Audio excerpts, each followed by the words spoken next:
Where I'm coming from, I'll tell you, we have been doing this for the last 9 years. My company is AlphaMERS.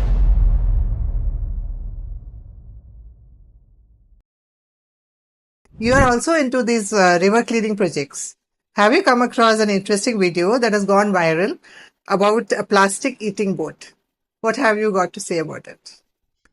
Yeah, I saw that. It's a very interesting video. I believe he has also challenged the Prime Minister. Yeah. And we have been deploying our barriers across rivers in over 30 locations now. We never had to use a boat. It's a barrier that's a passive barrier that's deployed diagonally in the water, and the flow of water brings it right up to the river bank. About why somebody would like to pick up the same plastic in the middle of the river and send it by one boat and then send it by other boats which is consuming fuel to the same river bank. Just let it go to the river bank using a passive barrier. That's all you need.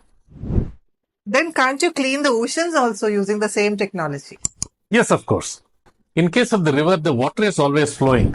And when the water is flowing, you let the water bring the plastics to where you like to collect. Don't spend a drop of fuel. But when you go into the ocean, you really do not have currents there. And you have these extreme weather challenges of waves and things like that. So you have to be much smarter there. Distances are very large. So the logistics of carrying this around, you can't go around burning furnace oil in these large tugs. You need to use ocean energy.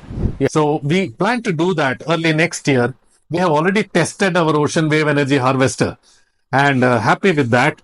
And we look forward to stepping into the ocean and make it a very low carbon footprint solution that the world can appreciate. Thank you.